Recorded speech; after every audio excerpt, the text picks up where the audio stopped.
Hello everybody and welcome to Omnipoke, the channel that brings you guys everything Pokemon. I'm Jack and today I'm going to be taking a look at the top 10 most impactful rotating cards coming up in September. Obviously, as you can see, we've got Team Up, Unbroken Bonds, Unified Minds and Cosmic Eclipse, some of the best sets ever printed. All four of these are going to be rotating out in September, so I thought why not do a top 10 list. Now it is worth noting, obviously there was a huge amount of cards. The shortlist for this video is actually around 50 cards, and I've managed to narrow it down to 10. One thing that I will say is this is less so about archetypes and more so the most impactful cards in terms of deck building. So how will decks be different going forward? Not necessarily a card, say, like Pikachu and Zekrom GX. Obviously a massively impactful card. It's been one of the best attackers of all time. It's been hugely successful. But it's not going to change how decks are built, particularly because PikaRom was just a deck.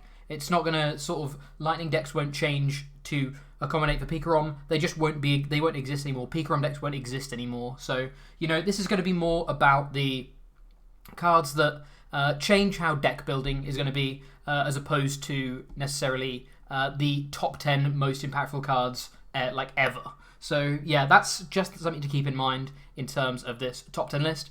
Just quickly, if you guys are looking for PTCGO codes, make sure you check out the Potown store. They even have Chilling Reign stuff, and you can get 5% off your order with code Omnipoke. So yeah, make sure you head over there. Great store, and really, really good for PTCGO codes. So let's jump into this at number 10. Number 10 is going to be Tag Call, the Tag Call package.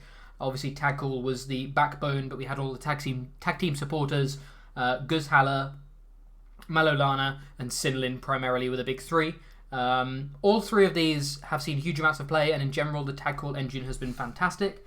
It's been a really nice way of tutoring out both supporters and Pokemon, not only in tag team decks, but even some decks have just decided to adopt a Tag Call package just because of how strong the supporters are in general. So, I think this package was really good. It's a shame it wasn't released earlier.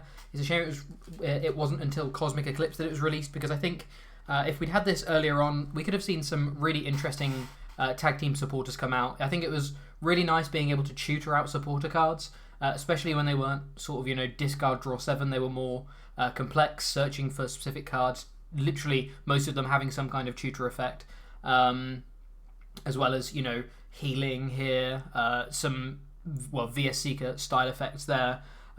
A really, really good package, and I think these kind of supporters actually really reward players both kind of taking risks but also building their decks in specific ways, because they can tutor out the exact pieces they need, whereas just kind of research and money and that kind of stuff, just dig and draw and hope that you get the cards you need, is all kind of luck based compared to being able to tutor out specific cards. So yeah, really sad to see this go. We do have some kind of pseudo replacements. Eldegoss grabs the supporter back, which is kind of similar to Sinlin. Obviously, none of these are going to be identical. They're not going to be great fits, but there are at least some options. Piers searches for any energy, so this is now one of the only ways, maybe even the only way, to search out special energy now that Guzhala rotates. And Cheryl is obviously a fantastic healing option for VMAX decks. Not quite as good, well, not an option at all for anything that's not a VMAX deck, or an Evolution deck, I should say. But these Evolution decks can still use Cheryl that were using Malolana. Obviously don't have the switching effect built in, but it is at least some semblance of healing, which is good. But yeah, really sad to see the Tag Call package go. I think it really warrants good gameplay, good decision making. So it's always good to have these kind of cards in format, I feel. So pretty sad to see this one go. Next up, we have Marshadow. Marshadow Resetting Hole from Unbroken Bonds has very recently become incredibly popular. Basically, primarily because of Path of the Peak being released, as well as Shadow Rider having access to Fog Crystal to be able to so easily search this out. But it's seen play here and there basically the whole way through its career. The reason why this makes the top 10 is just because had Marshadow been sticking around, because of Path of the Peak and Shadow Rider, it would pretty much be a staple 2 of in all, well, a staple 1 of up to a 2 of in all Shadow Rider decks, and borderline staple on many other decks that don't have another way of dealing with Path of the Peak. So even though it's only just become hugely relevant, it's really going to affect the way decks are built, because they're going to have to play more stadiums now. They can't proactively pop a Marshadow onto the bench and be able to use Resetting Hole whenever they want. Now they're going to have to play higher counts of stadiums. There is also the new Pumpkaboo with the Pumpkin Hole ability that lets you discard a stadium when you play this Pokemon from your active to your bench. Obviously this is way worse than Marshadow because you have to have the Pumpkaboo on the turn you need it, whereas you can play Marshadow proactively, you just leave it on the bench and let it pop the ability whenever you want. So yeah, this is definitely a lot worse than the Marshadow in general, but it's still worth noting we do have an option. I think because of having to search it out or have it on the right turns though, only decks that are going to play Fog Crystal will really be able to benefit from Pumpkaboo, whereas pretty much every deck could just play, well, is playing Quick Balls, so could just grab the Marshadow, pop it on the bench whenever for whenever we need it. So yeah, really sad to see Marshadow go. Obviously, the whole dynamic of stadiums is changing anyway, so this in hand with Chaotic Swell will pretty much completely rip apart how stadium counts have been over the past 2 years. But yeah, this is a really nice safety measure against things like Path to the Peak, so pretty sad to see this one go as well, to be honest. Next up we have Welder. Welder is obviously a fantastic supporter for fire types that basically reinvented how fire types were built. They could be very aggressive, they could burst a lot of energy in one turn, they could, you know, get attackers out of nowhere, which was very, very big. Welder has begun to slightly fall off a little bit, but I don't think it would have ever been bad because attaching 2 energy is just crazy, as well as an additional draw 3 is just an incredibly strong supporter. We can see how Melanie is kind of a toned down version of that, and I think Melanie will still be incredibly successful. But yeah, the whole dynamic of fire decks will have to be rewritten. Basically, no more big bursts of 3 energy onto the board for fire decks anymore. Obviously, things like Giant Hearth and Fire Crystal are also rotating, so there's a lot of differences to. Well, there's going to be a lot of differences to fire going forward. A load of their primary attackers rotate as well. That's why basically Victini, I think, is going to be the only fire deck going forward, at least for a little while. Just because it's a fire deck that actually doesn't need Welder. Now, the list's typically played full Welder anyway, but it doesn't need it. As long as you get attachment turn 1, you have access to max victory turn 2, and typically you want to be bossing on turn 2 as opposed to Weldering anyway. So, yeah, I think Victini still has a place in the meta, but that's kind of because it's not the biggest deal that Welder rotates. We can still get into max victory. It's just going to have to be more of a research engine nowadays. But yeah, so obviously Welder wasn't just good for fire types as well. There was a lot of colorless types that could use it, or Pokemon with colorless energy cost that could use it as well. So yeah, it's really going to pave the way for new age fire decks. The only kind of acceleration similar to this right now is Melanie, and obviously Melanie searches or attaches a water to one of your V Pokemon from the discard pile. It's a little bit more limiting, and it only attaches 1 energy, but at least you don't need the combo of having the energy in hand, so it's less of a combo card, which again, I think is really good. I don't necessarily like big combos in the game. I think, more decision making is good, and Melanie is another great supporter. It's still going to be very popular, but it's definitely a much more toned down version of Welder. Obviously, you can attach to any V, it's not just Water Vs as well, so we can still accelerate to V Pokemon that were perhaps accelerated to with Welder in the past, with Water Energy now. But yeah, it's going to, like I say, it's really going to basically pave the way for a new age of fire decks that I think exclusively will be Victini for now. But maybe in future we'll get some more fire support. But I think pretty much just because of Victini's natural 2 energy cost, we're pretty much only going to be seeing that in terms of fire decks, at least for a little while. Pokemon Communication is next up on the list, and yeah, Pokemon Communication has been incredible the whole time it's been in format. It's always a relevant card. It really smooths out how decks draw. It can be a basic Pokemon, it can be a Stage 1 Pokemon, it can be a VMAX, it can be it can be anything. Obviously you need the Pokemon in hand, but typically you would accommodate your deck. For that, you would play a slightly higher Pokemon count to be able to make sure your Pokemon Communications were live, which is really good. One big thing about this is it's going to mean things like Pokemon Recovery are actually going to have to go up in decks, I feel, because right now we could Communication away some of our VMAXs, maybe some of our tech attackers for later on in the game, to be able to search for another basic or a Dene or something like that. But now, if you draw one of those Pokemon in your opening hand, and you have to go for a research or something like that, you are going to have to find a way, you're not going to have access to that anymore, which you typically would with communication. So I think that will lead to an uptick in a certain extent of recovery cards, because being able to get all of these pieces is really important.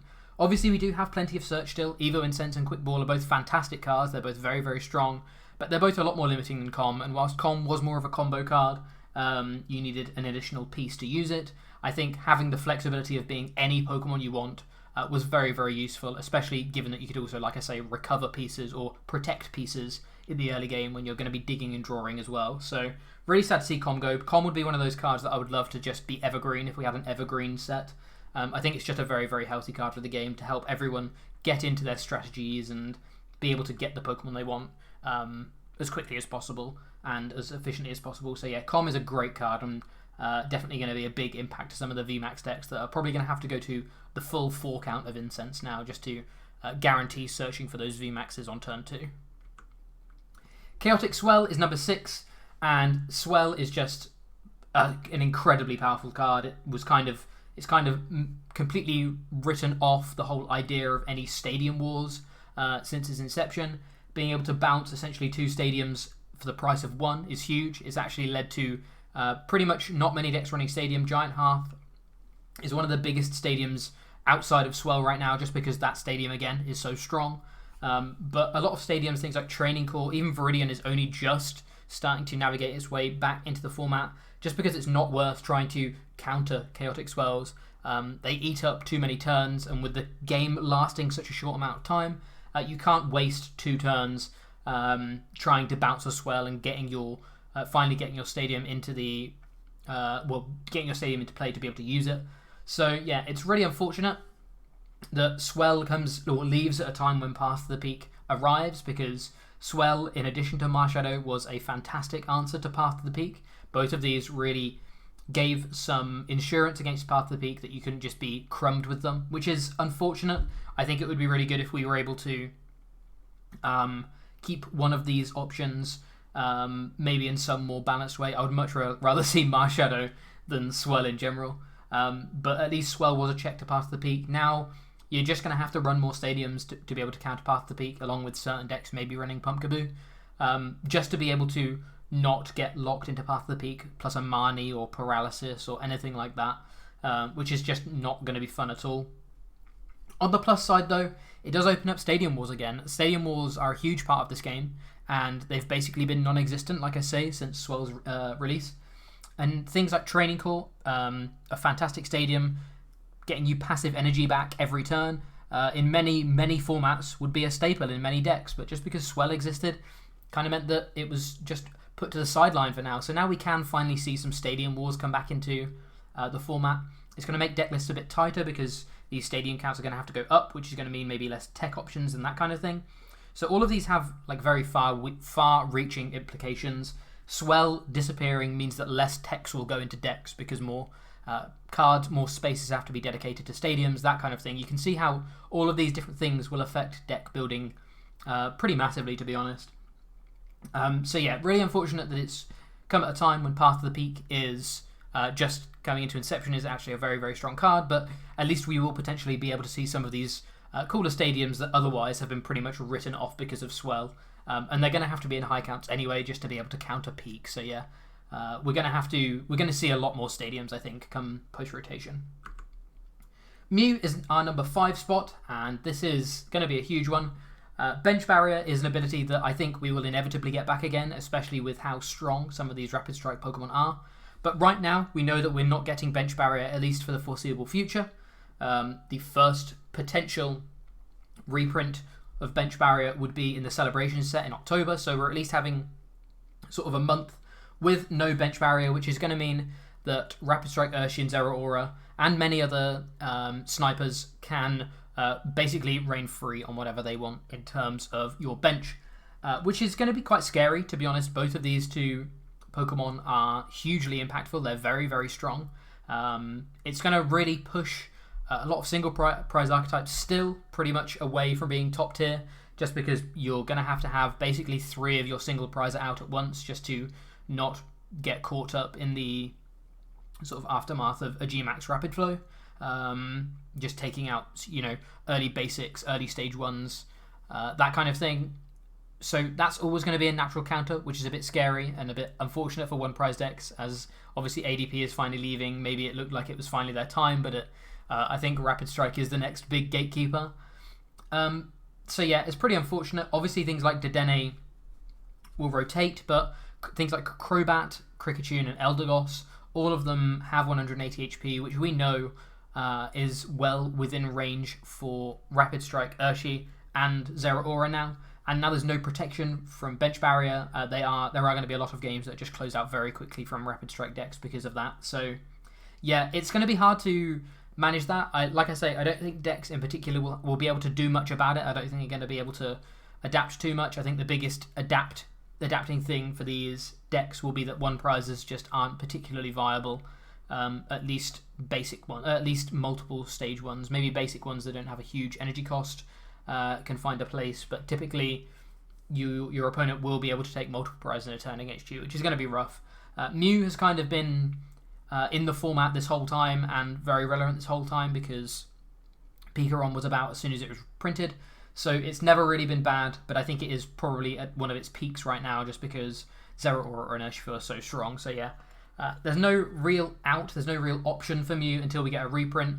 There's no real alternative, I should say, until we get a reprint. So hopefully a reprint is on the horizon, but for now we are going to have to really play conservatively with the bench just to not immediately lose to some of these sniping attacks. Number 4 is Jirachi. Jirachi, again, another fantastic card. It's basically been pretty much a staple engine for many, many decks since its release back in Team Up. Stellar Wish is a huge, huge ability in terms of consistency. Even when the escape board rotated, Jirachi still stuck around. Eventually, Scoop Up Net, Escape Rope, those kind of things came out, and it meant that Jirachi engines were back on the cards, and they still are very much a huge part of the metagame. Obviously, we do still have many other one prize engines. Jirachi is so good right now, I feel, because it doesn't get caught up in the aftermath of Path of the Peak. And would it be staying around? I think there would be a lot of Jirachi engines, just decks moving towards Jirachi just to not insta lose to someone playing a path and like mining you or whatever.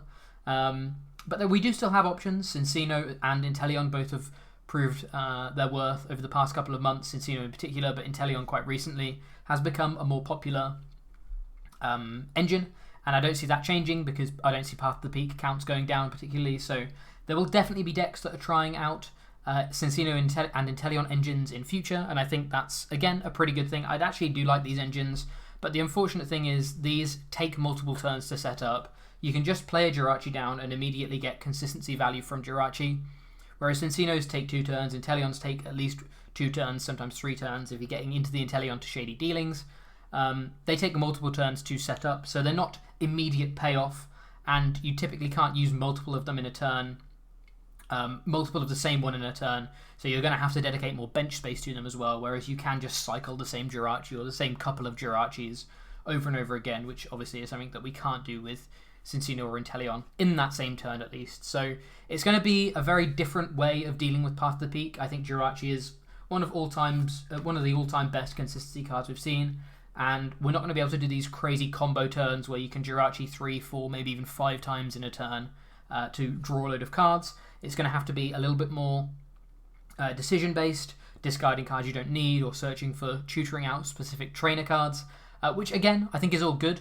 I actually prefer this kind of effect to Jirachi, but I like being able to just constantly reuse Jirachi with different scoop-up effects and that kind of thing. So a huge one to see go, again, especially as Path of the Peak is such a prevalent stadium in the format, I feel. But we do at least have some options, and pretty much both of these are universal options as well.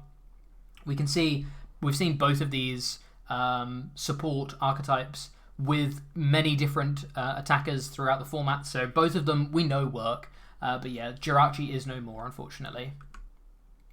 Reset Stamp is next up, and Reset Stamp is a huge one because it's some hand disruption, but it's hand disruption that actually is disruptive compared to like a Marnie or the new Thievel that shuffles your opponent's hand to the bottom or both hands to the bottom and draws 4. Both of these aren't particularly disruptive because your opponent's still going to be seeing 5 cards at the end of it, whereas a stamp to 1, they only see 2 cards, and that is a huge difference in terms of the amount of access to resources they have. At the moment, the prizing mechanic is very, very one-sided.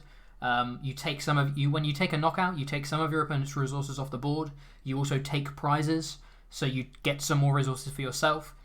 And you progress your win condition, you get closer to winning the game. So it's very, very one-sided for the person that takes the prize cards. So because of that, having this kind of balance of being able to stamp them to low to take away some of that resources, try and get back in the game, was really important. I think a lot of people were scared of this card when it was initially announced.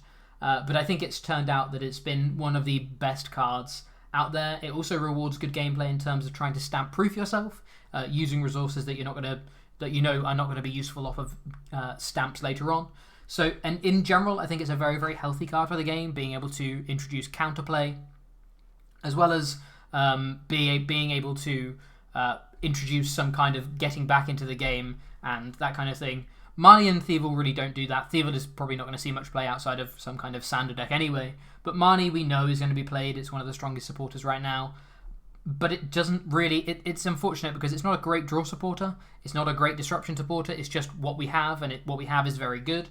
But because of that, it kind of means, like I say, because it's not a good disruption supporter, it means that you can never feel comfortable if you Marnie someone and try and, instead of stamping them, to try and get them out of game because they still have access to a huge amount of cards. 5 cards is very, very different to 2, and I definitely think this one will be felt. I think a lot of people may be quite happy to see Stamp go, just from those memories of getting stamped out of game and then losing, but I think getting stamped out of game is important for the game, because I think having counterplay is really, really important in terms of trying to promote healthy gameplay, rather than just sort of letting one person go ahead and get ahead and stay ahead and steamroll. That can just happen nowadays. There's not much disruption. So Stamp is a huge one, and I'm pretty sad to see it go. Another card that I wouldn't mind being evergreen, in all fairness, but I think N is a way better evergreen card, and I think it does it in general better. But if we couldn't have N, I think Stamp would be a fairly good evergreen card. So very sad to see the lack of counterplay going forward. Now, ADP is our number 2 slot, and ADP is going to break the one rule I had in terms of being an archetype, because obviously ADP itself is a pretty big archetype. But it did the biggest caveat for me is the fact that it did completely change how decks were built. A lot of decks had to work out how to deal with an ADP post GX. They had to work out how to build around not getting Gust Ultimate Raid, whether that meant one prize engines, or were basically not using things like Dedenne, trying to move towards different engines. Whether they could even stand up to an Altered Creation. A lot of one prize decks basically were written out of the format because of Altered Creation. So yeah, even though, like I say, this does kind of break my one rule, I still think it's a hugely relevant card. The card has a huge cult following and a huge cult hatred. There's going to be a lot of people that are really happy to see ADP go.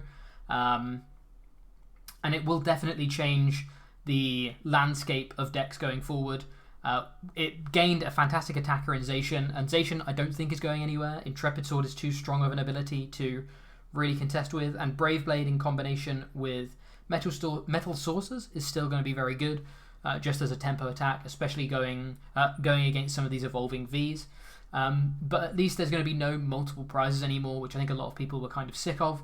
Obviously, like I say, it really did change the way decks were built, because you had to really work out whether there was any way you could establish an answer to ADP, or whether that kind of just wrote off the deck that you were trying to build from the get-go. So even though Rapid Strike does seem to still counter some of these one-prize archetypes fairly well, I still think ADP was probably more of a gatekeeper in general for these archetypes.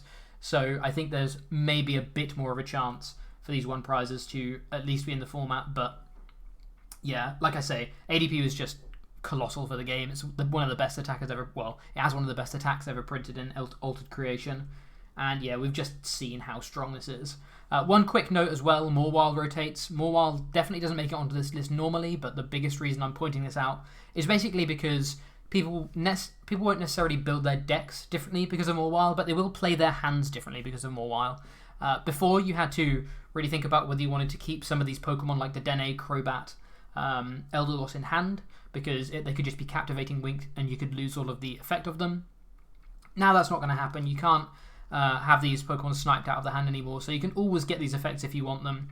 Obviously, things like Echoing Horn will still be available to decks like Rapid Strike that still want to punish some of these bench sitters, especially the 2 prize bench sitters. But that being said, I think a lot of people will be happy that their hands are now safe in terms of not getting more wild and basically losing because of that. There's a lot less cheesy bricking post-rotation so far. It seems there's no Gengar Mimikyu, there's no More Wild, there's no Trevnoir, there's none of that stuff.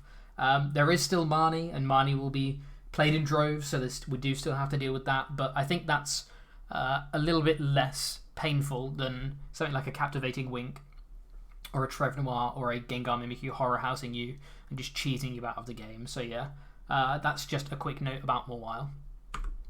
And finally, number 1 is of course the Dedenne. Obviously, the Dedenne is the backbone of a lot of decks draw engines. It's a fantastic Pokemon, a fantastic draw card. We do obviously have some alternatives in Crobat and Kricketune, but none of them, we've seen from counts of Dedenne that none of these compare to just how strong Dedenne Change is.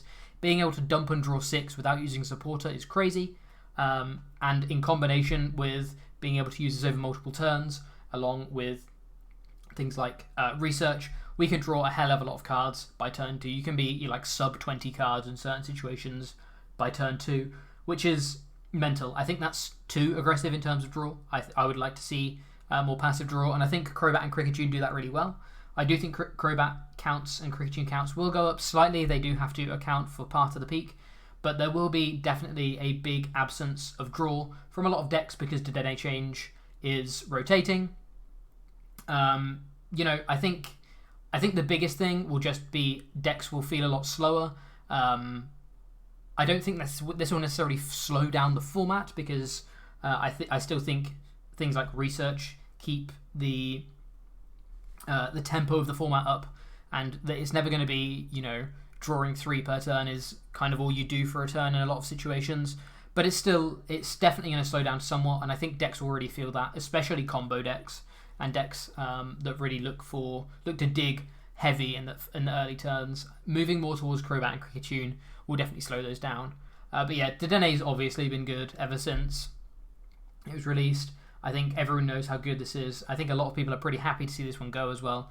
But yeah, this is I think the biggest the biggest card that will impact deck building over the next year of rotation, just because we're going to have to play more supporter cards. We're going to have to play more Crobats, more Kricketune to make up for the fact that we can't use Dedenne anymore. So yeah, really, really sad to see some of these cards go, but I think Dedenne is one that I'm pretty happy that rotates finally. So what will you miss the most? Please let me know down below. Like I said at the start, this shortlist was 50 cards, so there definitely will be cards that I've missed. Like I said, this was less about archetypes and more about how deck building will change, what cards will impact deck building. That's why things like PikaRom, Mewtwo, Reshizard weren't on this list, because they don't particularly, or they are encompassed, they sort of have their own decks, whereas a lot of these cards were in multiple different decks that will kind of dictate how these were built and things like that. For me personally, outside of the top 10, Oricorio GX is one big one. I think Oricorio is a great Pokemon, just kind of, again, rewarding that loss of tempo in terms of when your opponent takes a knockout, they get some resources, you lose some resources. Being able to get some resources back through Dance of Tribute was very strong, and I'm pretty sad to see Oricorio go. So hopefully we get some kind of pseudo reprint of Oricorio in the future. That would be one big one for me. But yeah, other than that, like I say, make sure you let me know what your most impactful card is rotating. Maybe it's one that I wasn't even mentioned. So like I say, the shortlist was 50 cards, so I'm sure there'll be some fan favourites that I didn't quite make it onto the list. But yeah, other than that, thank you very much for watching. I've been Jack from Omnipoke, and I look forward to seeing you guys in another video. Cheers, everyone.